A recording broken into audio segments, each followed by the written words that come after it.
Okay, yesterday we looked at Rambo. Not a very good game. Today we're going to look at Bucky O'Hare. Also not a very good game, but for some reason people just go ape over this game. Not a lot of information about it. 2D platformer, developed and published by Konami. Maybe that's got something to do with it. In 1992, gets a reader review average of 7.9 from 9 different people, and a 7.8 from 112 different people.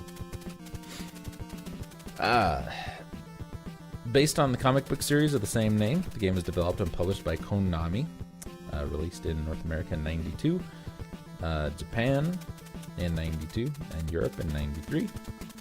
The game requires Bucky to rescue each of his crew members except Bruiser, who is not featured in the game, on a series of planets.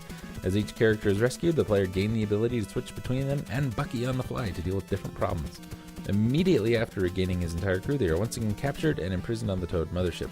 Bucky and Blinky, sharing the same cell, break out and must rescue the remaining members. Afterwards, you continue through the monstrous ship.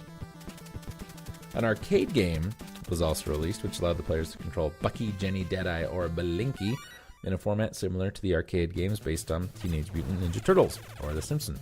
Perhaps to satisfy fans when a second season was not released, the plot of the arcade game allowed players to achieve final victory over the Toads by releasing an energy called the Interplanetary Life Force from within Complex. This last hurrah to the series also featured the original voice cast. And that's it. There's no explanation of gameplay, plot, or reception.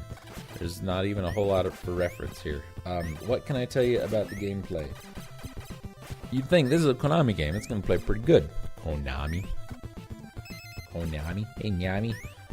No, it doesn't play very well at all. The controls are really touchy. You move really, really fast for the screen you're on. Your gun is way too wimpy. It seems like you've got Mario Brothers 2 style charge jumps that you can do. But not with everybody. Every character has kind of different strengths and weaknesses, which is kind of neat. It's kind of like the first Ninja Turtles game in that sense. But you just move so fast, and it's so hard to time jump sometimes. You'll try and land on a platform and miss it by just a pixel because you jumped 1 second too soon or 1 second too late. Then you just die. You just die. You're dead. You're dead. No coming back from dead, except in video games. But in this one, I don't know if you'd want to. It's hard to get health.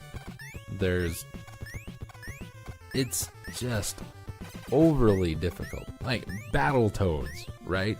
But imagine the controls are working against you a little bit. Imagine your Toads have no acceleration or deceleration. You just full speed. Stop. Trying to make some of those jumps with that.